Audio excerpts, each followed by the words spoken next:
Assalamualaikum warahmatullahi wabarakatuh. Alhamdulillah, alhamdulillahi rabbil alamin, wa bihi nasta'in ala umuri dunya waddin.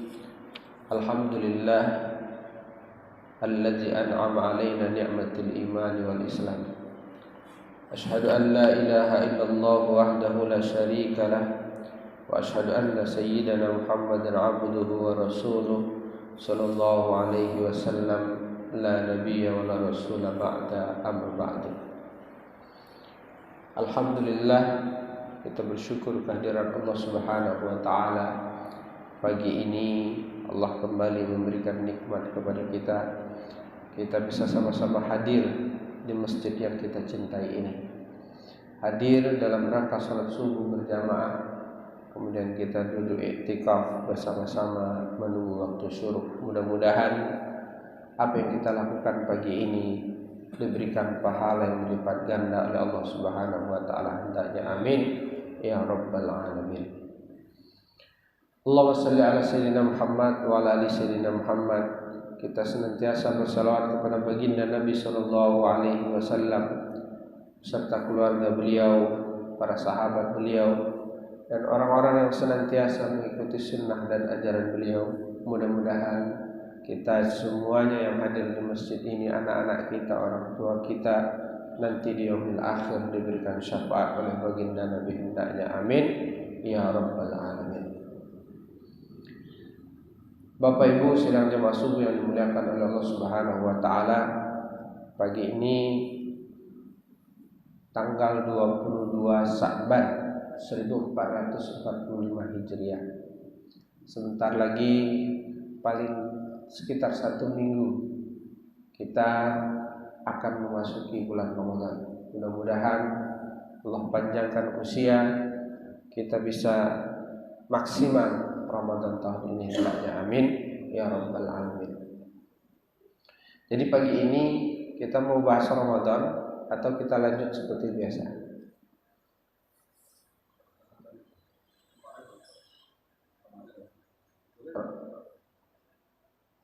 Kita mau bahas Ramadan apa lanjut seperti biasa?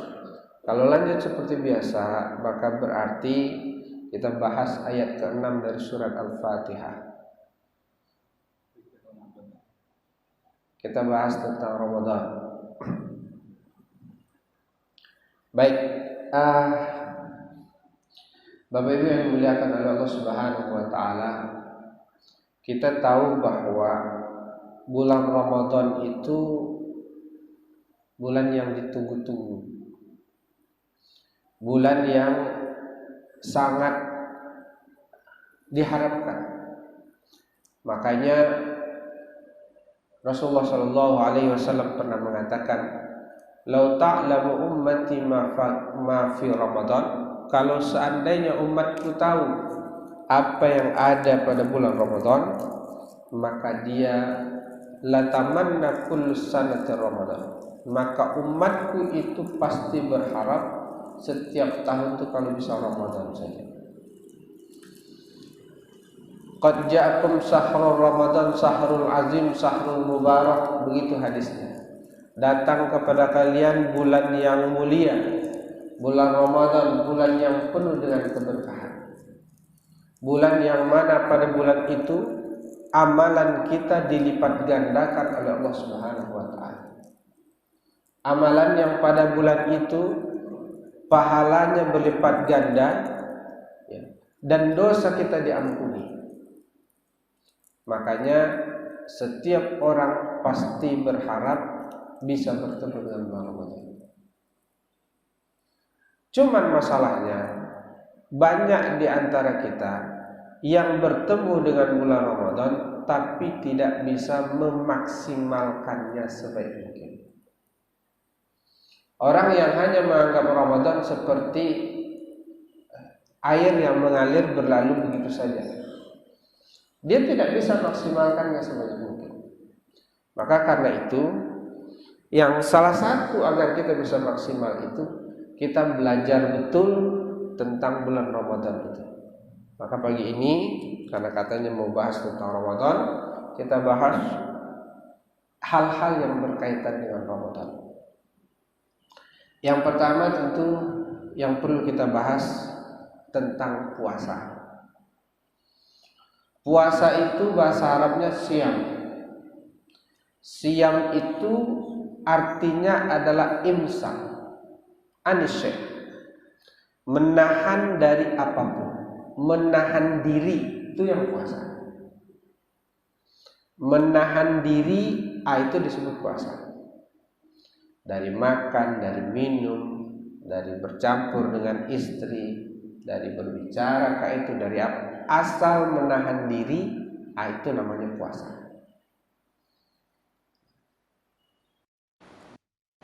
Jadi makanya dulu ya, orang yang puasa itu harus sabar karena dia menahan diri. Makanya puasa itu pahalanya berlipat-lipat. Makanya puasa itu pahalanya berlipat-lipat karena dia menahan diri dan itu sabar. Makanya as-shaum huwa sabr yusabbirul insan. Puasa itu adalah kesabaran yang menyabarkan manusia. Dan sabar itu pahalanya berlipat-lipat. Innama yuwaffis sabiruna ajrahum bighairi hisab. Begitu firman Allah. Sesungguhnya balasan untuk orang yang sabar itu adalah pahala yang enggak terputus, bighairi hisab. Dan puasa itu tidak hanya amalan kita saja. Jadi poin dari puasa itu adalah menahan diri sabar. Itu puasa.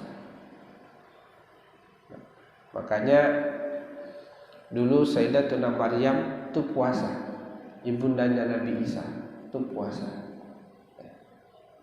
Apa kata beliau? Fa imma tarayanna minal bashari ahadun faquli inni nazartu lirrahmani shauman. Aku bernazar kepada Allah untuk berpuasa. Falan ukallimal yauma insiyya. Aku tidak akan berbicara kepada manusia satu hari.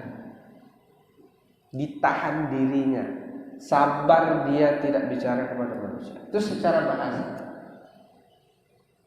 Jadi orang yang bisa menahan diri, orang yang sabar terhadap apapun, itulah sebenarnya orang yang puasa. Secara bahasa. Dan kalau seandainya orang itu bisa bersabar, bisa menahan diri, itulah yang merubah dia. Makanya puasa itu merubah. Ada perubahan. Kalau nggak berubah, berarti nggak benar puasanya. Secara syariat kalau dia nggak berubah, nggak benar puasanya. Jadi pas Ramadan dia masuknya seperti ini, keluarnya juga sama, berarti nggak guna puasanya. Mending puasanya ulat puasa jadi kupu-kupu. Ulat puasa ganti kulit, berubah dia. Kita puasa tapi sama saja, masuk dan keluar, nggak ada guna puasa. Maka puasa itu harus bisa merubah kita. Maka Ramadan itu adalah bulan tarbiyah, bulan pendidikan, bulan perubahan. Makanya kita harus bisa maksimalkan sebaik mungkin. Sehingga ketika kita masuk Ramadan, nanti keluar Ramadan, dosa kita diampuni oleh Allah. Ya, dosa kita diampuni oleh Allah, amalan kita berlipat-lipat. Harusnya begitu.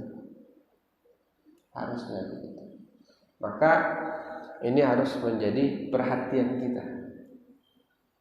Jangan sama lagi puasa kita dengan puasa seperti anak-anak kita.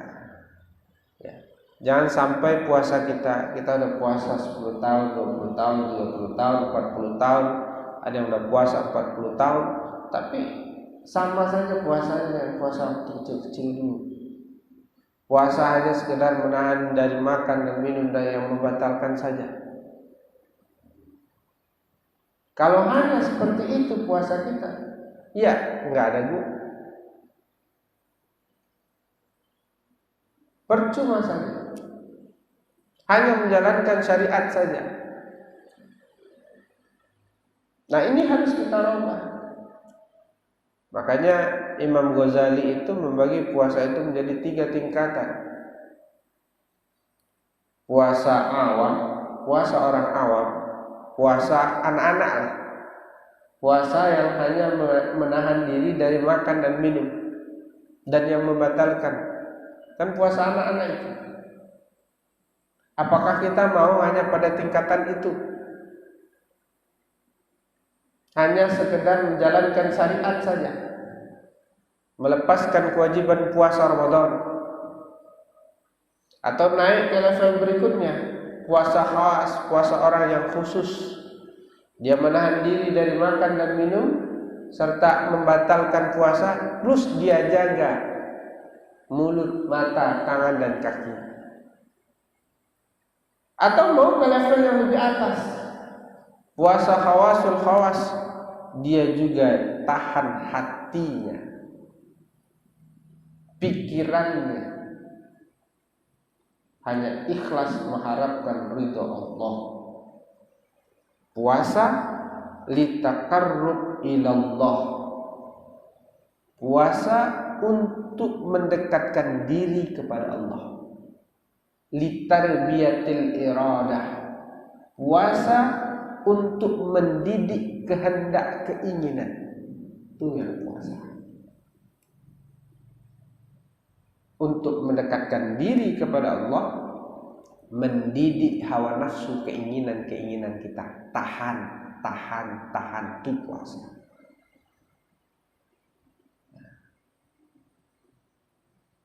Nah, bulan Ramadan itu belajarnya kita menahan diri dari keinginan-keinginan itu, menahan diri dari hawa nafsu itu.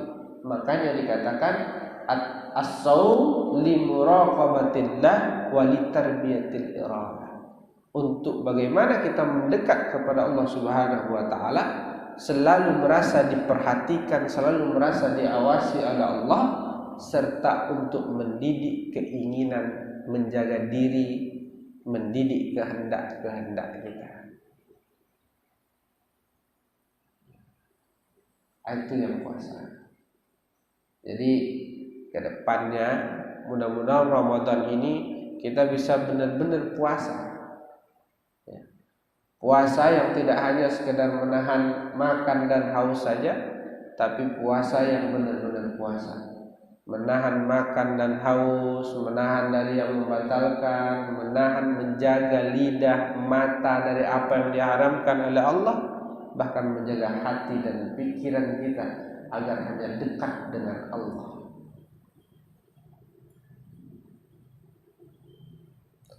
Hadirin sidang jamaah subuh yang dimuliakan oleh Allah Subhanahu wa taala.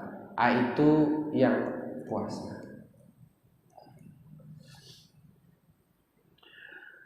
Makanya puasa ini itu dalilnya jelas, qat'i.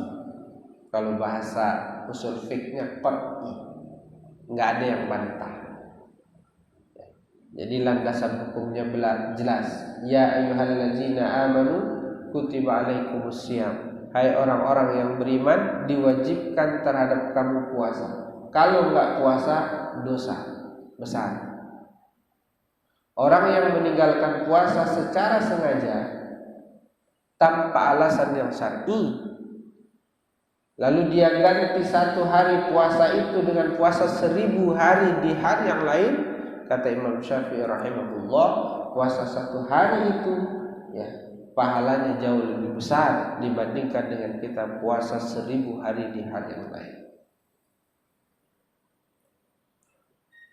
Jelas dari puasa, Al-Qur'annya jelas.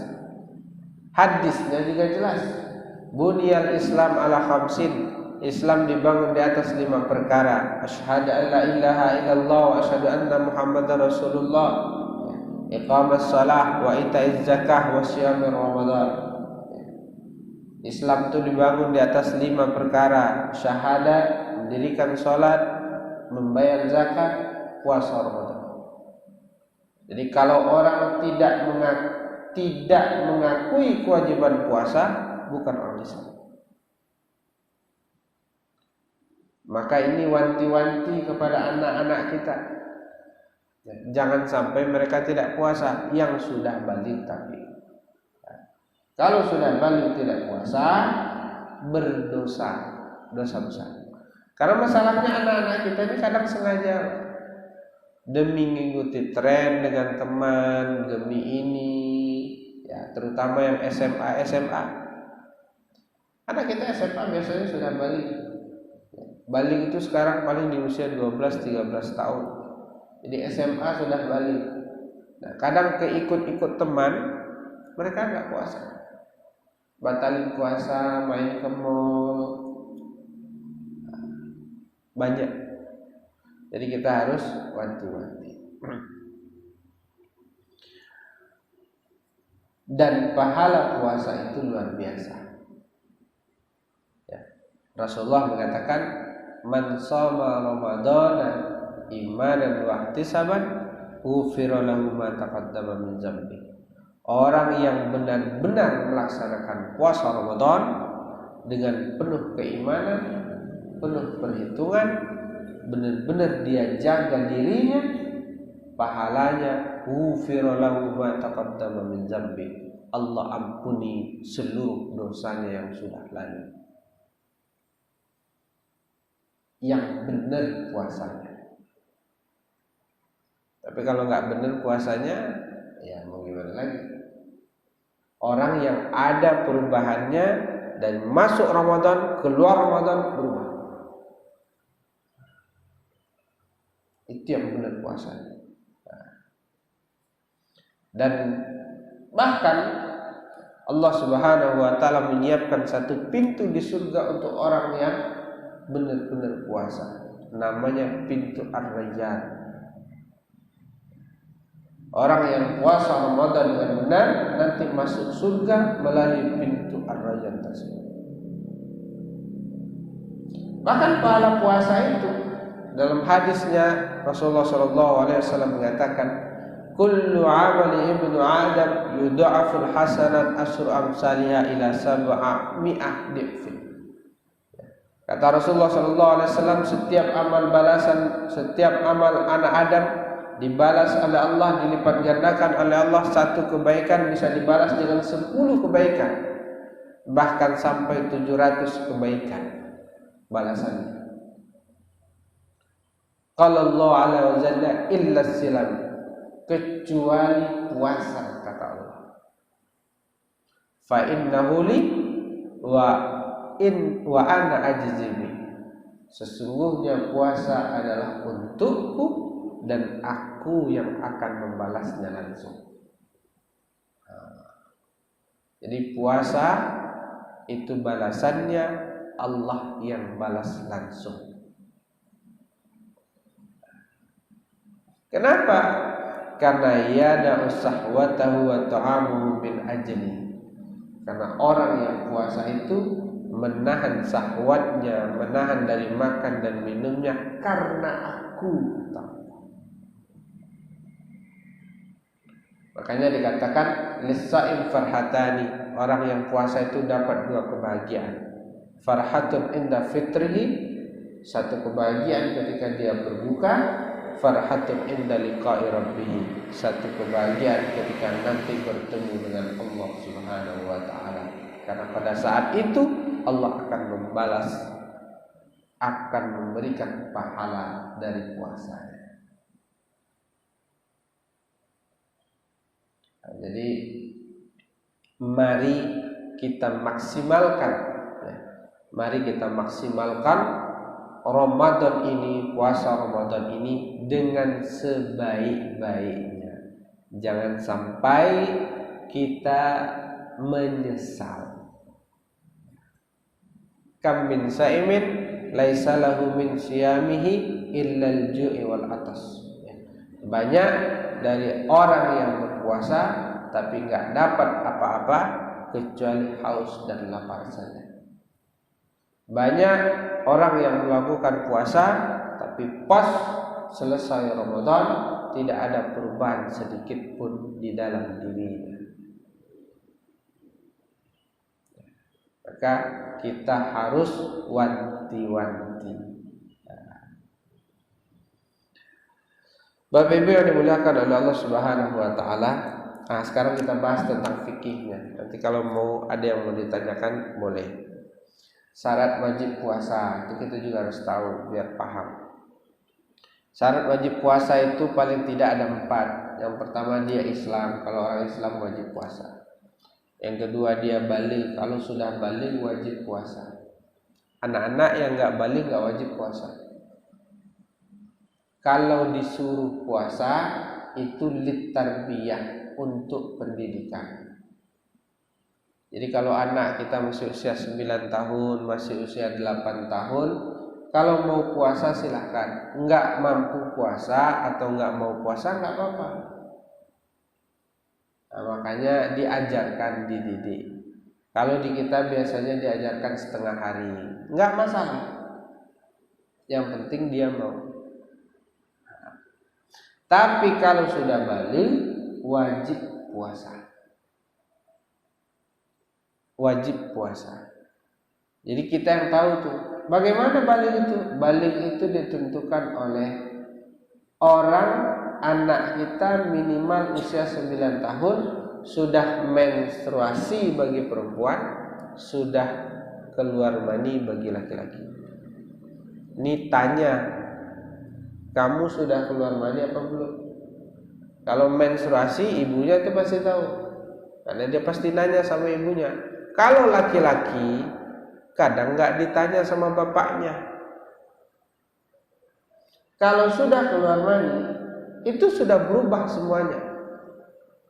Dia sudah wajib puasa, sudah wajib sholat. Baik keluar maninya itu sengaja ataupun tidak sengaja, dia tetap sudah balik. Jadi kalau sudah balik dia wajib puasa. Yang ketiga berakal. Ini jelas orang gila nggak wajib puasa. Jadi kalau ada orang nggak puasa berarti gila. Kemudian mampu untuk puasa. Kalau nggak mampu ya nggak wajib puasa. Orang tua yang sudah renta usia 80 tahun nggak mampu puasa ya nggak usah puasa.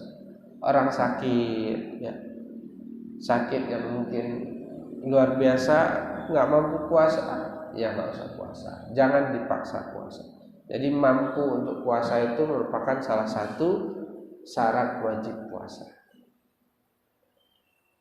Kalau fardu puasa itu cuma 2 saja. Yang pertama niat, yang kedua imsak, menahan diri dari apa yang membatalkan puasa. Kalau niat ini jelas dalam mazhab Syafi'i, niat dibaca setiap malam sebelum terbit fajar. Makanya selesai salat tarawih itu baca niat bareng-bareng.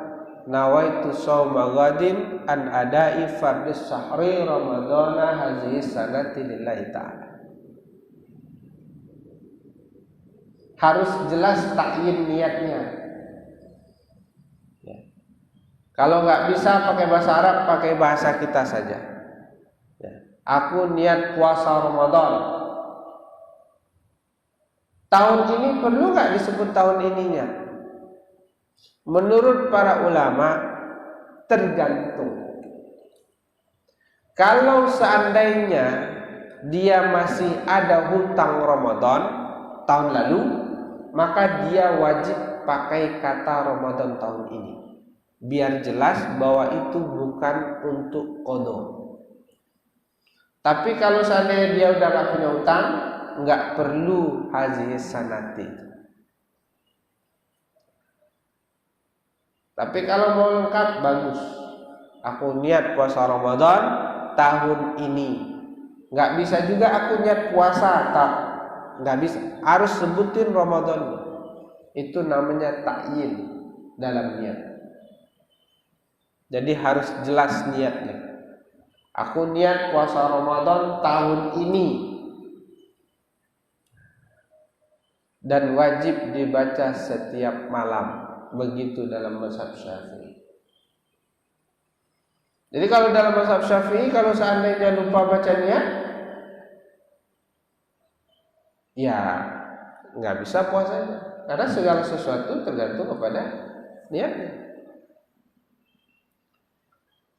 Tetapi berbeda dengan Imam Malik bin Anas. Kata Imam Malik bin Anas, beliau mengatakan puasa Ramadan itu satu paket.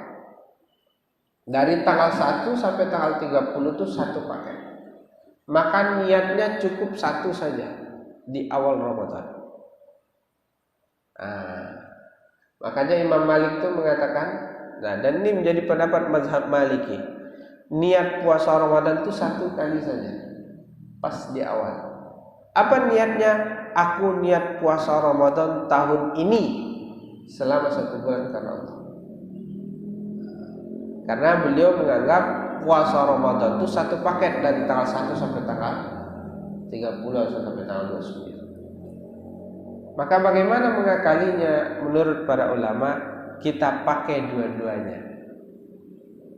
Jadi di awal Ramadan berniat, aku niat puasa Ramadan seperti niatnya Imam Malik bin Anas selama 1 bulan karena Allah. Nanti setiap malam juga baca niat puasa Ramadan seperti Imam Syafi'i. Kalau lupa baca niat, maka kita nisbahkan kepada Imam Malik. Jadi kita pakai dua niat biar enggak bingung. Yang kedua, imsak, menahan diri dari yang membatalkan puasa. Apa saja yang membatalkan puasa? Yang membatalkan puasa banyak. Minimal 10. Itu paling minim. Dalam kitab Matan Takrib itu 10.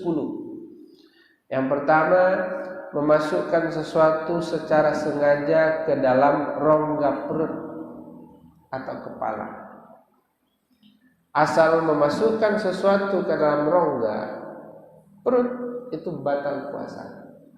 Mau yang dimasukkan itu yang mengenyangkan ataupun yang tidak mengenyangkan.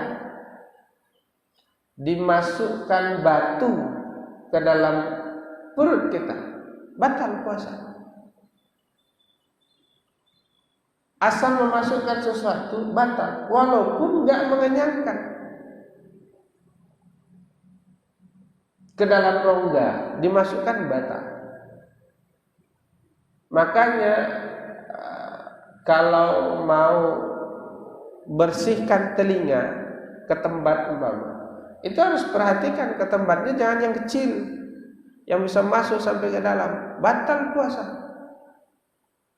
Kecuali mau ngorek di luar saja nggak masalah. Ada batasannya. Kalau batasan mulut itu sampai sini, sampai rongga kelihatan. Kalau hidung sampai sini, yang tulang ini. Kalau telinga sampai yang kelihatan. Lebih daripada itu batal puasa. Baik mengenyangkan nggak mengenyangkan batal puasa. Makanya kalau ada orang memasukkan air ke dalam telinganya, batal puasanya. Secara sengaja batal puasa. Jadi yang pertama, memasukkan suatu benda ke dalam rongga perut ataupun kepala dengan cara sengaja, batal puasa. Yang kedua, memasukkan sesuatu ke dalam kubul dan dubur juga batal puasa. Itulah kenapa berjima itu batal puasa, karena memasukkan sesuatu ke dalam kubul. batal puasa.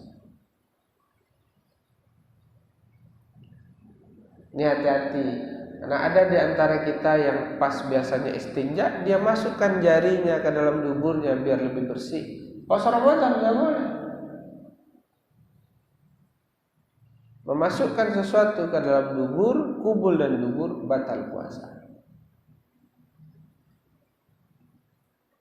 Yang ketiga, itu kalau memasukkan apa saja, batal. Yang ketiga, memasukkan makanan, batal.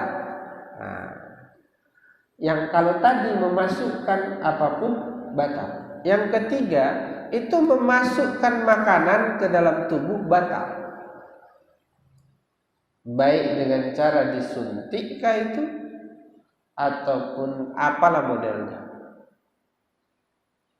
Kita suntik vitamin, batal puasa. Kita diimpus, batal puasa, karena yang dimasukkan makanan. Tapi kalau disuntik bukan makanan, boleh. Menurut para ulama, suntikan yang bukan makanan tidak membatalkan puasa. Karena itu dia masuk ke dalam tubuh tapi tidak melalui rongga. Kalau memasukkan sesuatu ke dalam tubuh melalui rongga, batal puasa. Tapi kalau tidak melalui rongga, tidak batal puasa. Dengan syarat jangan makanan. Kalau makanan, batal. Ya, bersifat makanan itu ya seperti infus, kemudian suntik vitamin atau semacamnya. Itu batal. Yang keempat, muntah disengaja. Ini batal puasa. Kemudian hubungan suami istri jima, jelas tadi batal puasa. Keluar mani, batal puasa.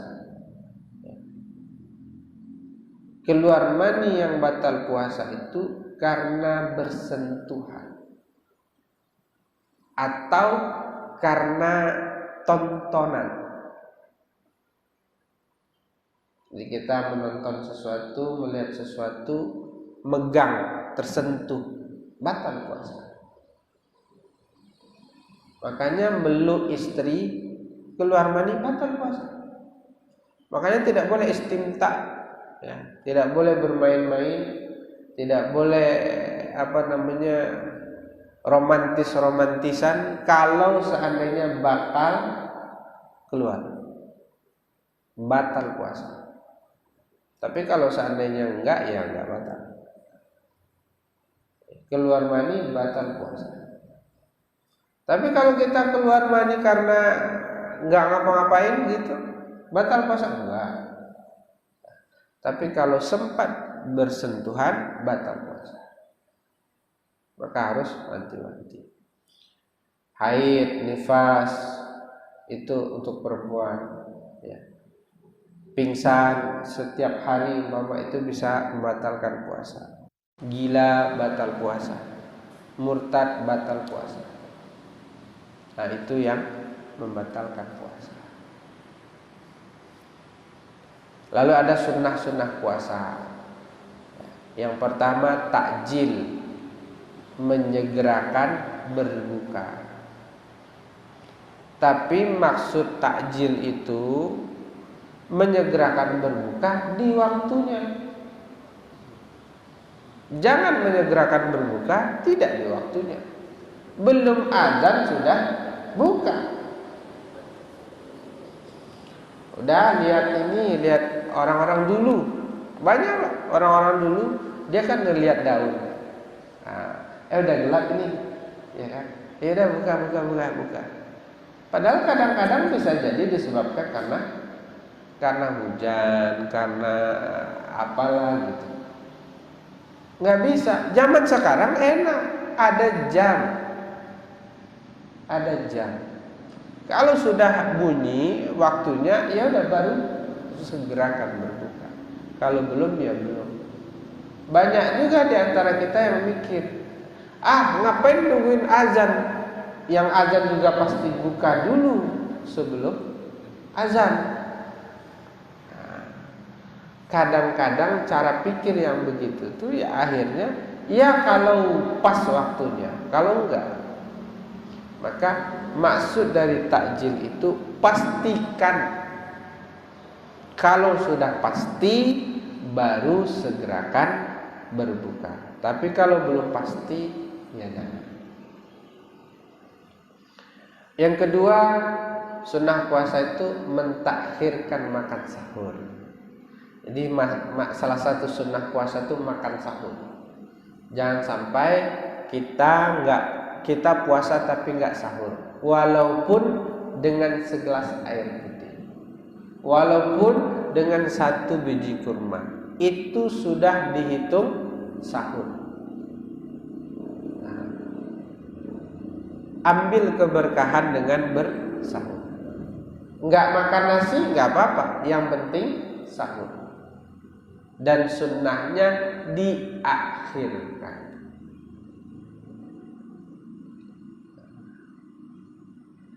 Dan masalah juga kita di Indonesia ini adalah waktu imsak. Puasa itu dimulai pas azan subuh sampai azan maghrib. Dari terbit fajar sampai terbenam matahari. Kita di Indonesia, tidak hanya di Indonesia, para ulama menetapkan ada namanya waktu imsak. Waktu untuk kehati-hatian. Biasanya 10 menit sebelum subuh. 10 menit sebelum subuh. Karena kenapa? Karena Rasulullah SAW kalau beliau puasa itu, beliau sahur, masih ada jeda waktu selesai sahurnya sampai subuh itu kira-kira membaca 50 ayat. Makanya dibuat waktu imsak supaya kehati-hatian. Jadi kapan sebenarnya mulai puasa? Pas waktu imsak apa pas waktu subuh? Pas waktu subuh. Tapi untuk kehati-hatian kalau bisa sebelum waktu imsak udah selesai. Jangan sampai juga masih imsak dia makan. Nggak masalah, tapi jangan sampai udah azan subuh dia baru makan. Dalihnya mentakhirkan makan sahur. Nggak bisa. Kalau sudah azan berhenti. Tapi kalau masih waktu imsak silakan. Karena waktu imsak itu hanya waktu untuk kehati-hatian. Tapi kalau sudah azan subuh berhenti.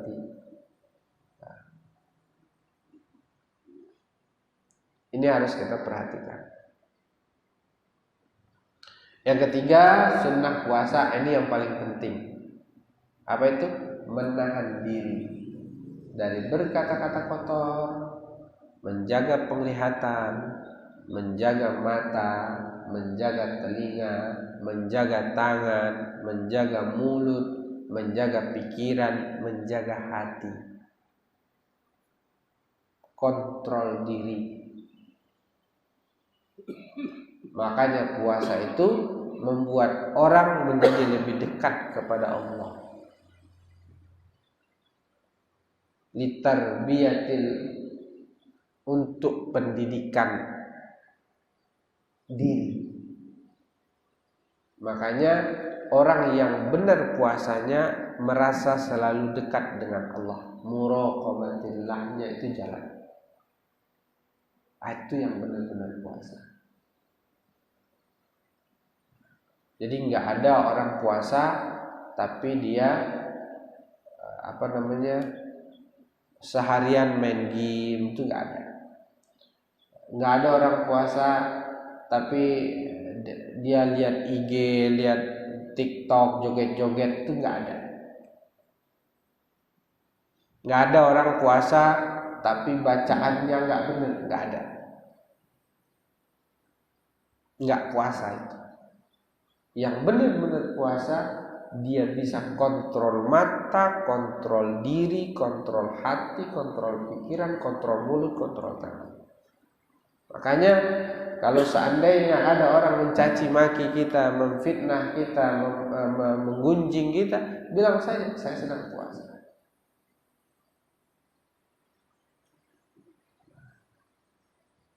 Nggak guna puasa. Makanya banyak orang yang puasa tapi tidak puasa.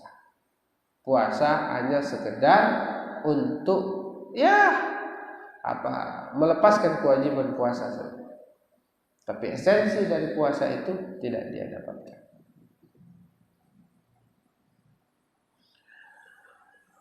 Bapak Ibu yang dirahmati oleh Allah Subhanahu wa taala. Lalu kita juga harus wanti-wanti ya tentang orang-orang biasanya yang pengantin baru, jangan sampai jima siang hari di bulan Ramadan. Ini penting ya. Orang yang melakukan senggama di siang hari di bulan Ramadan ini dengan istrinya, bukan dengan orang lain.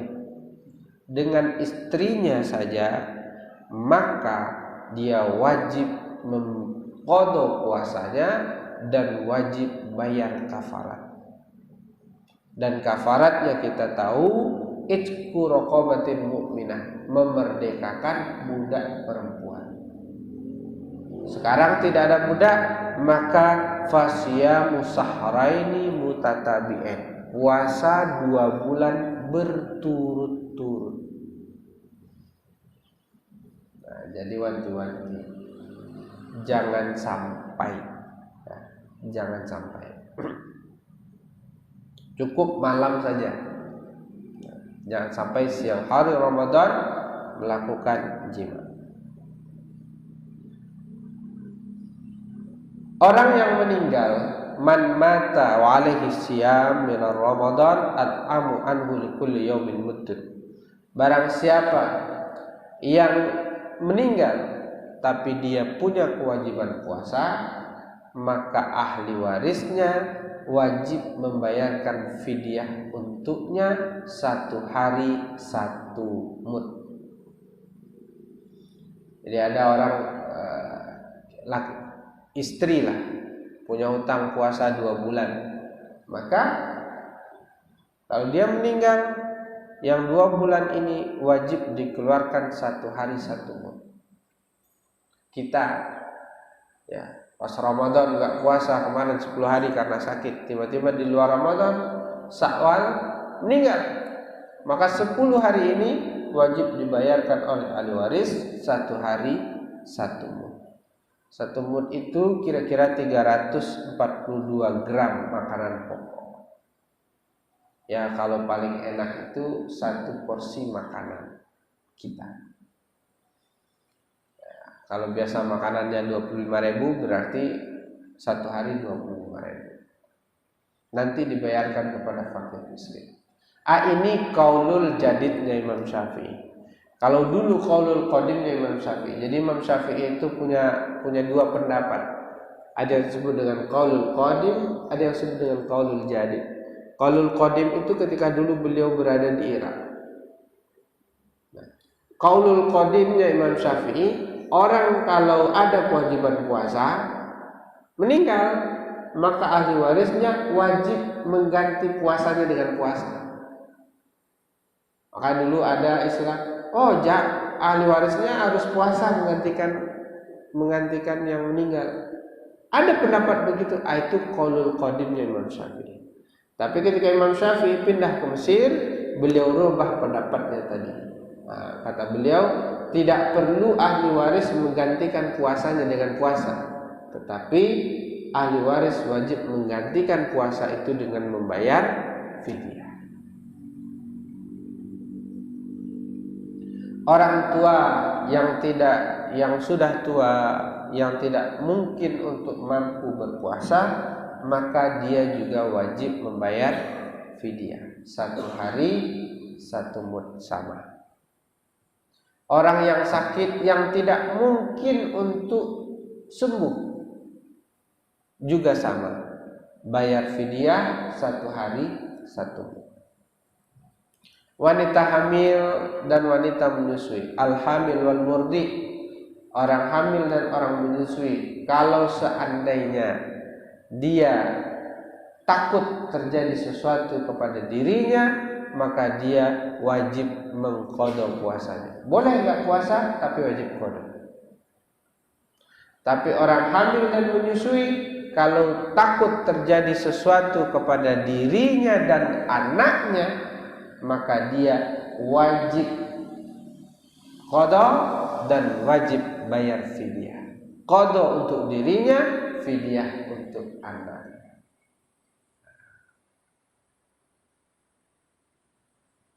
Orang musafir, orang dalam perjalanan, orang yang sakit boleh tidak puasa, tapi nanti mengqadha puasa.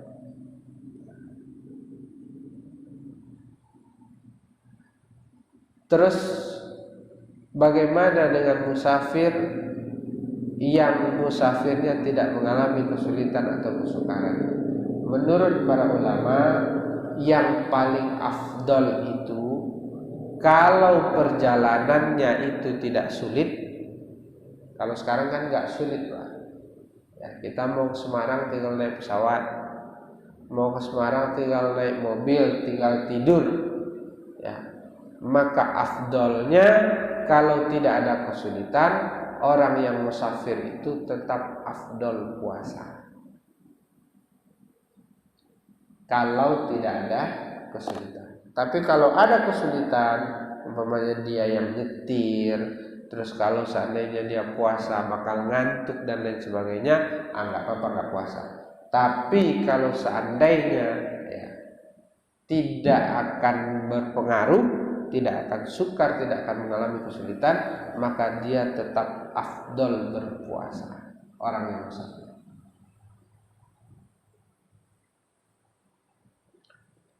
Itu pembahasan tentang seputar puasa.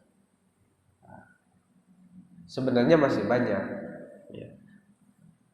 Kalau ada yang mau bertanya 1-2 pertanyaan, boleh. Hal-hal yang berkaitan dengan puasa, apa saja boleh.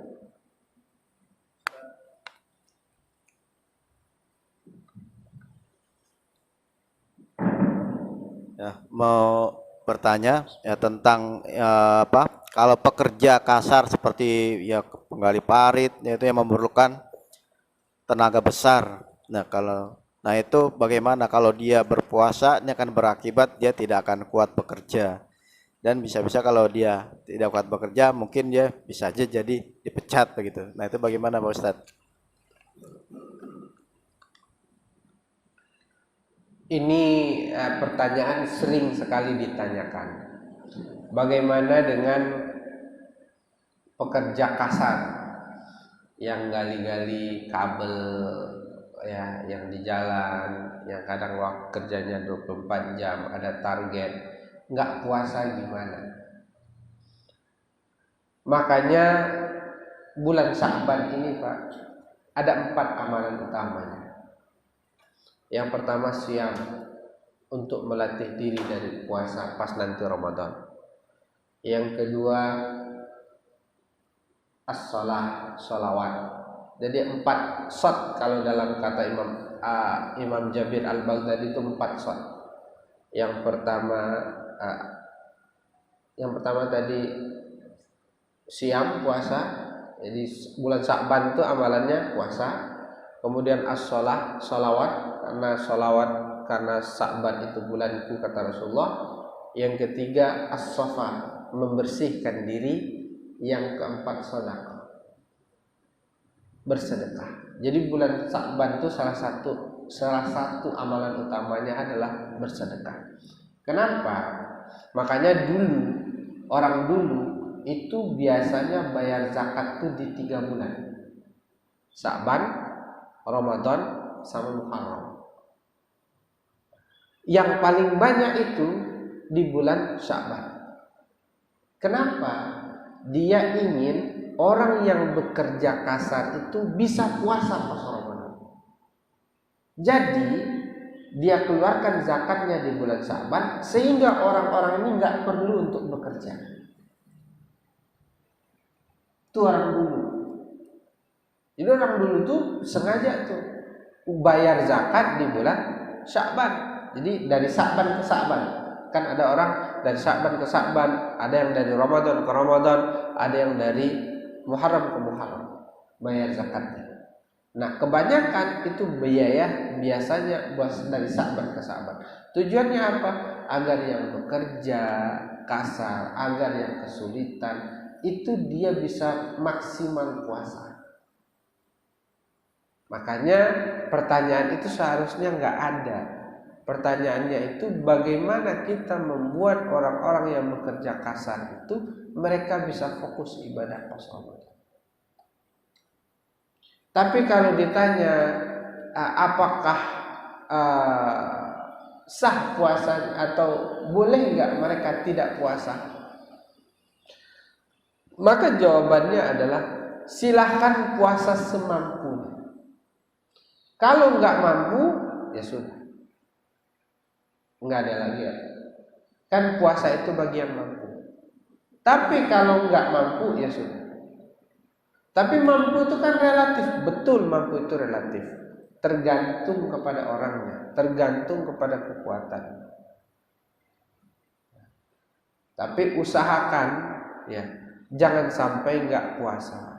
Karena puasa itu cuma sekali setahun, dan yang paling penting sebenarnya adalah ini perlu kita pikirkan bersama. Bagaimana Ramadan itu betul-betul bisa fokus ibadah. Lihat orang-orang dulu bekerja 11 bulan, ibadah 1 bulan. Ini kalau Ramadan kita gunakan sebaik-baiknya. Coba kita bayangkan Pak, ya. Amalan kita selama Ramadan itu minimal dilipat gandakan 10 kali lipat. Itu paling minim. Jadi kalau 1 bulan ibadah sama seperti 10 bulan ibadah, bahkan lebih. Puasa, sholat subuh kita pas hari Ramadan itu pahalanya 10 kali lipat dibanding kita sholat subuh tadi. Makanya harus bisa benar-benar fokus, harus benar-benar bisa maksimal. Jadi kalau kita santai-santai, makanya Ramadan salah satu yang kelebihan yang Allah berikan kepada kita umat Nabi Muhammad itu adalah bulan Ramadan ini. Agar kita yang usianya pendek-pendek ini amalnya banyak seperti umat-umat terdahulu. Maka ini harus jadi PR kita bersama.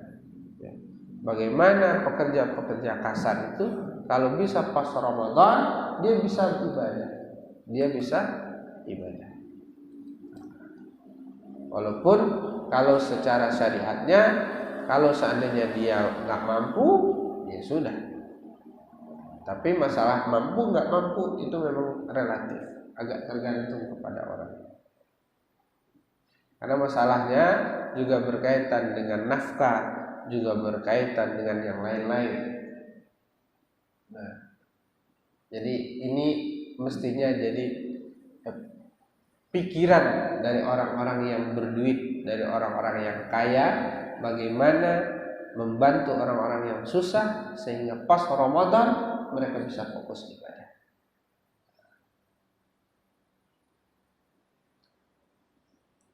Baik, masih ada?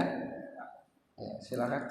Ini bukan berkaitan dengan puasa ya, cuman saya pernah baca di koran atau di buku saya lupa. Kalau mazhab Syafi'i itu kan pasti mengharamkan binatang buas untuk dimakan, kayak binatang bertaring, semacam kayak singa atau buaya, anjing. Kalau anjing mungkin beda Pak. Tapi ada beberapa mazhab atau mungkin kalau yang saya baca itu mazhab Maliki malah memakruhkannya, hanya memakruhkannya saja gitu. Bisa penjelasannya Tat?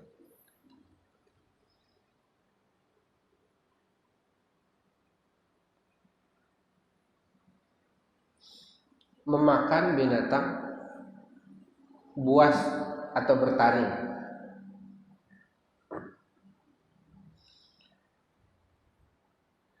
Sebenarnya memang hadisnya jelas ya. Kullu zinabin minas siba fa'aklu haram. Setiap binatang ya yang bertaring maka memakannya adalah haram.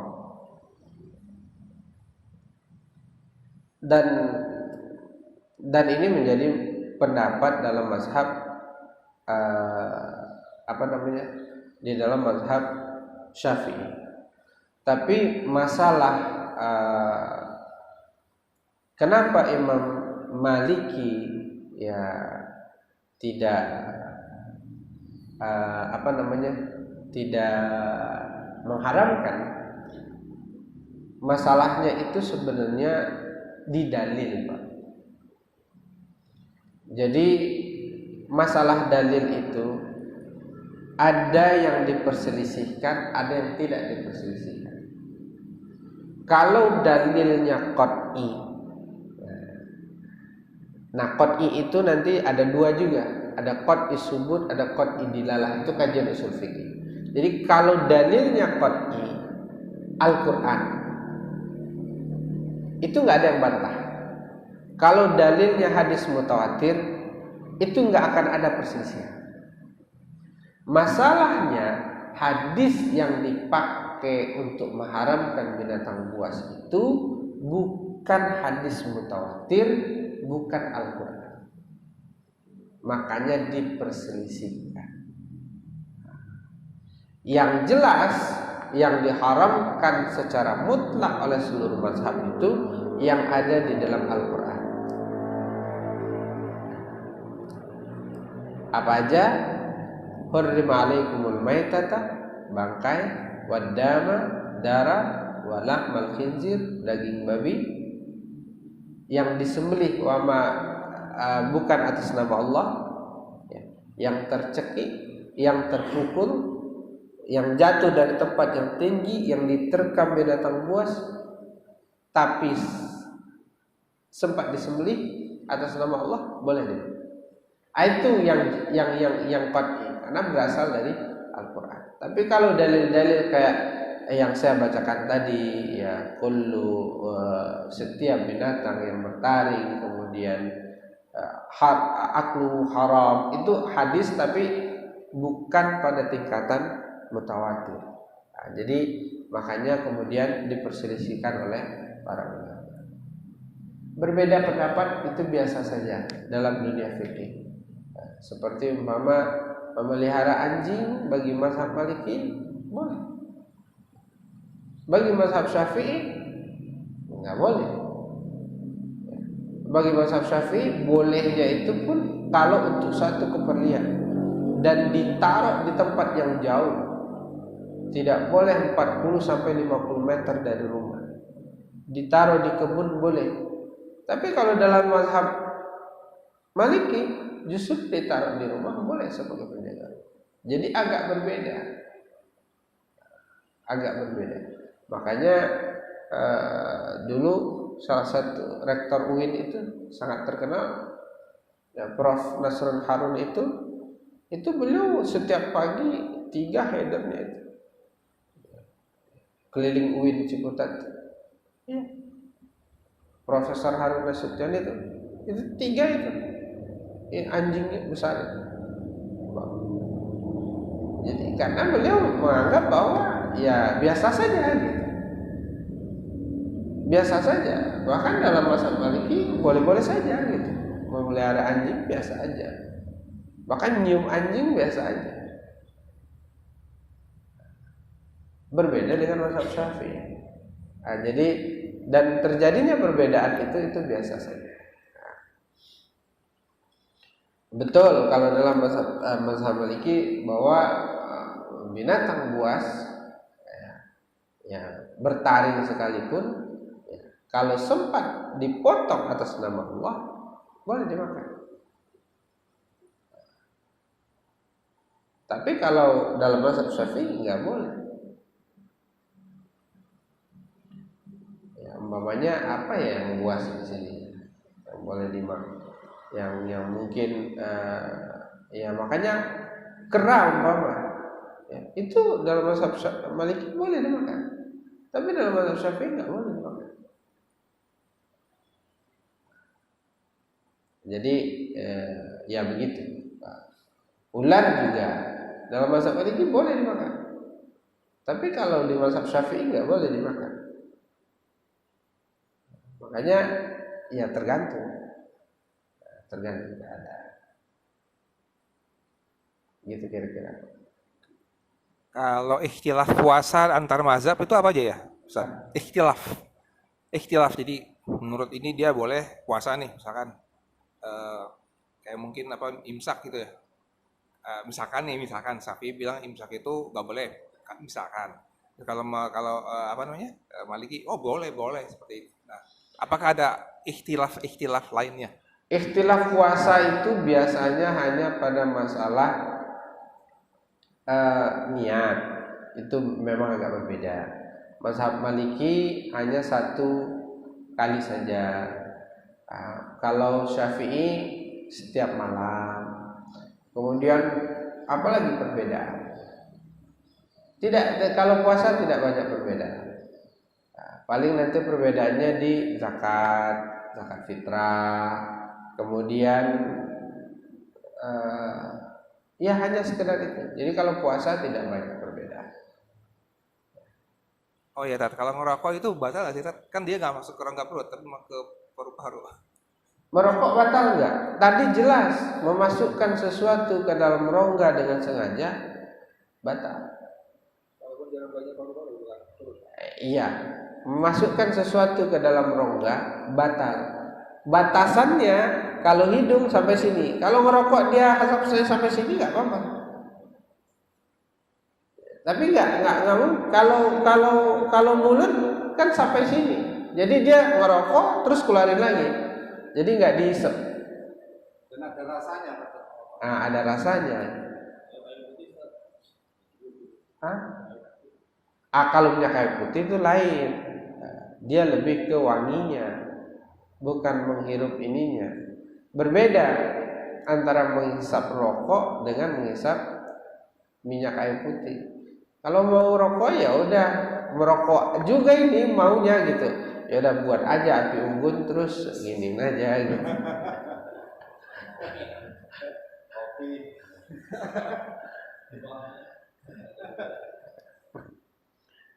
Kalau begitu wudhu masukin air tuh harus hati-hati dong. Nah, istinsyah kumur-kumur, gosok gigi menurut para ulama sunnah sampai tergelincir matahari. Nah, istinsyah perlu diperhatikan hanya sampai sini. Nggak boleh sampai dalam. Makanya pas Ramadan tuh kalau bisa istinsyahnya masukin airnya gini-gini aja, nggak usah dihirup dalam-dalam. Istinsyahnya cuma sampai sini. Harus wanti-wanti. Dan itu sunnahnya sebelum tergelincir matahari. Kalau sudah waktu zuhur nggak boleh. Bukan nggak bolehnya dalam artinya haram, tidak, tapi makruh. Makruh menurut para ulama gosok gigi, kumur-kumur kalau sudah tergelincir matahari. Tapi kalau sebelum tergelincir matahari boleh-boleh saja. Nah, asal nggak ketelan. Nah, makanya harus hati-hati asal nggak ketelan. Yang afdalnya memang sebelum subuh. Jangan sampai, tapi ada juga kan yang dia setelah sahur, subuh, setelah itu tidur lagi, bangun-bangun jam 2. Enggak gosok gigi, baunya minta ampun, ya kan? Gosok gigi kan. Gosok gigi aja. Tapi wanti-wanti, hati-hati, jangan sampai ketelan. Oke. Terima kasih banyak Bapak Ibu semuanya untuk pagi ini. Mudah-mudahan Allah panjangkan usia kita bisa maksimal Ramadan tahun ini. Ya, maksimalkan sebaik mungkin. Ya, mudah-mudahan pas Ramadan ini, ya Allah ampuni dosa kita, Allah terima amal ibadah kita, dan yang pastinya Allah berikan kesehatan. Kalau enggak sehat gimana mau ibadah? Mudah-mudahan Allah berikan kesehatan, kita bisa maksimalkan hendaknya dan mudah-mudahan nanti pas keluar Ramadan kita benar-benar bersih dan Allah ampuni segala dosa kita hendaknya. Amin ya rabbal alamin. Mari kita tutup kajian kita dengan doa kafaratul majelis. Subhanakallahumma wa bihamdika asyhadu an la ilaha illa anta. Mohon dimaafkan atas segala kesalahan, yang benar dari Allah, yang salah kesalahan saya sendiri. Apalagi sekarang mau bulan Ramadan, kita saling memaafkan, kita sesama manusia, kita saling memaafkan karena pasti ada salah-salahnya. Jadi maafkan segala kesalahan saya, yang benar dari Allah, yang salah kesalahan saya sendiri. Wallahu muwaffiq ila aqwamit thoriq. Assalamualaikum warahmatullahi wabarakatuh.